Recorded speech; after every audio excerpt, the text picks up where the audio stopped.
Come on, you Reds. Hey guys, we are back with TFTV. To my left, we've got Wads. Hiya. How's it going? I'm very well, you? I'm good. Yeah. It's started for the weekend. Yeah, I mean, unbeaten this year, won all our games, 2 clean sheets. Going in Cardiff, how do you feel? Well, it's a fantastic time to be a Forest fan right now, really, isn't it? We've won 4 in a row now. Is it 3 in a row? I've actually lost count, which is great. Obviously, off the pitch as well is fantastic with the amount of great, signings we're making and getting rid of Deadwood as well. So it just appears like we're using common sense all the time now, which is unlike Forest in many years. So yeah, hopefully that continues. And we just let Cooper and Murphy work their magic. But obviously, we won the last 2 years at Cardiff, and they're not having a good season, which I was a bit surprised about. I thought they'd be probably top half at least. So yeah, it's got an opportunity for me for us to try and win another game, be a 4th win in a row, and we could even go into the playoffs because if you look at the fixtures, there's lots of teams above us playing each other this weekend. So cancel each other out a bit, hopefully. Yeah, it'd be great to get up there. I mean, it's not actually feels quite nice for us to be so positive. Yeah. For a long time we weren't. All the last season was pretty depressing at times. So, I mean, obviously we won at Cardiff last season, which was one of the few good moments under Heaton, I thought. Obviously Garner scored in the first half, remember. Yeah, it was a good game. I think the Sabri we won as well, 1-0. So, and I'll take another 1-0 win, but I think given how Cardiff are doing, probably ought to be doing it quite convincingly. But what I love about Cooper again is the fact that we beat Barnsley 3-0, scored 3 goals, and he was a little bit annoyed about it, which, that's levels really. You look at Heaton last season, I genuinely remember him being quite happy with a goal of draw against Barnsley. This season we win 3-0 and Cooper's not happy with it. Well, he said good result, but performance, that's fantastic. It's positive right now, which is great. I would want to touch up on about the Cooper about being annoyed about winning Tuesday, even though we won and kept a clean sheet. It's in a way it's quite nice that he wants the bar to be even higher, which even though you won 3-0 at home and that, obviously it's something that we'd like for years, having that sort of standard. You've got to play up here to finish, so it is quite nice. Yeah, I mean, I was saying to some other people the other day about Cooper, how I think we've waited for someone like him with his kind of mentality for probably since Brian Clough. Like, there's not been many managers with his kind of mentality since Cloughie. And obviously I don't remember him as our manager, but we all know what Clough was like. I'm not saying he's as good as him, because obviously he's not, based off... unless he wins the Champions League back-to-back, you can't compare him to Brian Clough. Obviously, it does kind of point out that we've had a lot of poor managers in the last 20 years, really. So, Cooper's levels above so many of them. I think really only Billy Davis in his first spell, maybe, and I think Sabri to a point in the way he captivated the fans. I don't think there's many that really come close to Cooper, to be fair, in my opinion. It probably just benchmark it for me, because Davis, even though we do play well quite a lot of times, he never really.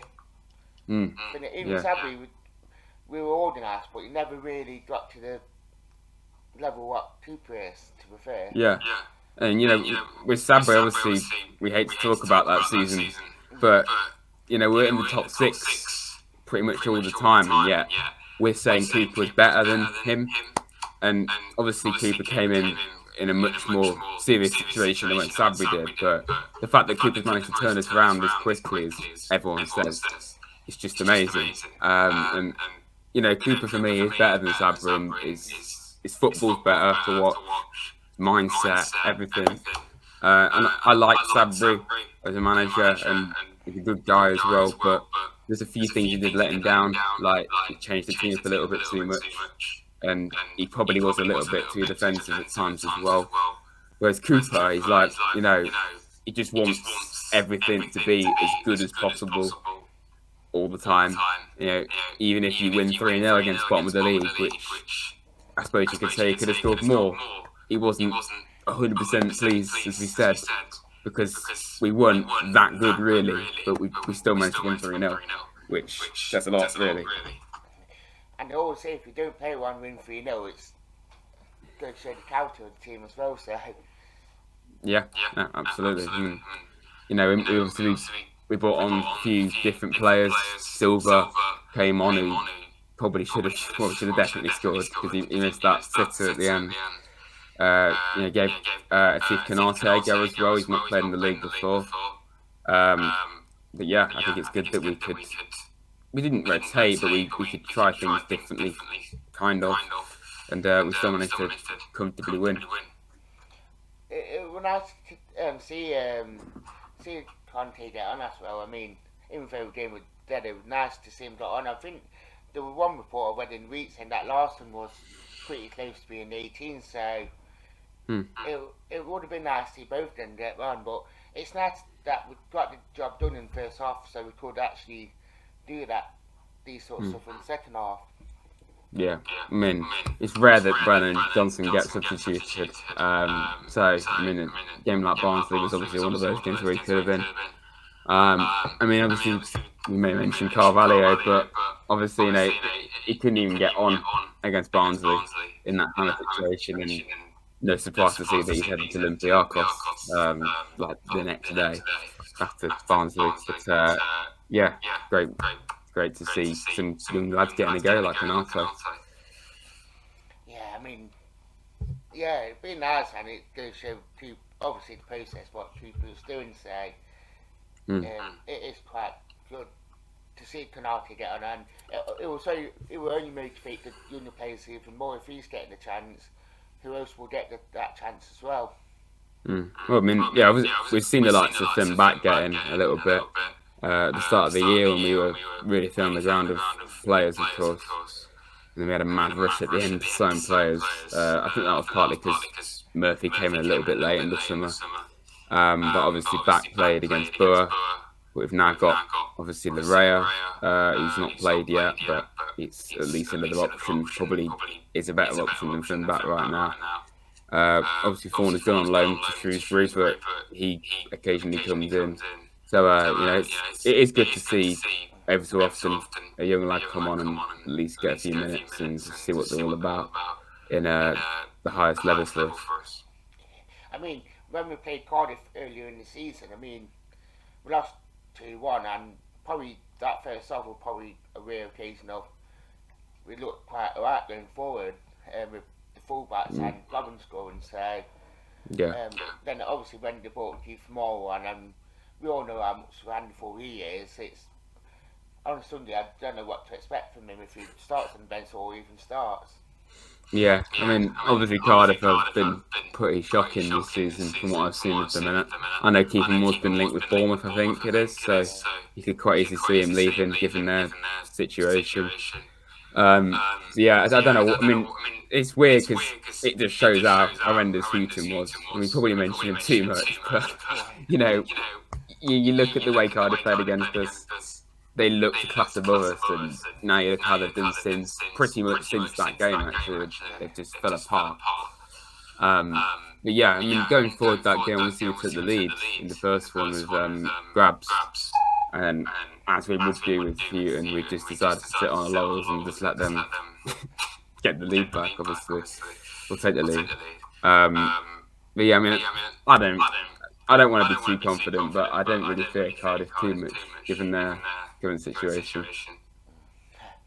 And with the team as well, what changes would you make to it? Would you keep that similar sort of team, or would you bring Lowe back, knowing that we haven't got a game to next week now, and place Cole back in midfield?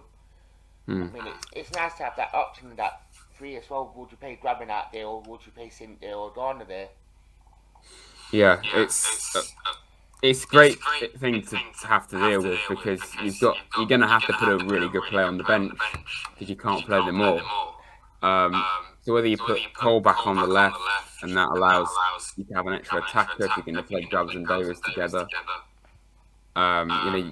That's good that you can do that. It allows Colback, Garner, and Yates to play like that, but obviously Lowe to drop out. But if you put Lowe in, obviously you can play Garner, Yates, and Colback, but it's you have to line them up differently. Obviously, you saw against Derby, we played them, but we just didn't have Zink playing. And I think it's interesting when it comes to that because when it comes to the attacking side of things, you have to lose an attacker. Because we've loaned out Taylor to Birmingham, I don't really know how that's going to work because even though he wasn't an integral player, if you're going to play Grubbs and Davis together, you've not really got another striker available. Unless you play Silver there, who I would probably put on the wing, ideally. And obviously you've got Johnson, who probably could out there every so often, but he's not ideal to be starting up front. So I don't expect us to sign another striker for the summer. So it's going to be interesting to see how we do with that. But I'd probably play what we did against Derby and play Grubbs and Davis together still, because I think that works pretty well. And have Lowe back in because I think it was just a fitness reason why I didn't play against Barnsley. But, it was good to see him back anyway. It was. What would the scoreline be for Sunday? Well, I mean, obviously we don't concede that many goals really. I mean, whenever you ask me, I just think I have to say 2-1 because I said it so many times. But I think we'll keep a clean sheet. Yeah, I think we'll keep a clean sheet. Actually, even though Cardiff are where they are, I still perceive Cardiff as a tough match to play because it always has been for us down the years, particularly at home. We've got a pretty poor record against them, but away it's pretty good recently. So I think 2-0. I go 2-0 for us. I think that's more than happy with that. Be good if we could get a few more, of course. But 100% record in 2022. And nearly an entire month into it is pretty amazing. I'll take that as well, to be fair. Take the 2-0 out. In front of Sellout Pride as well. I mean, we'll put that out for Sunday 4 o'clock kickoff. Yeah.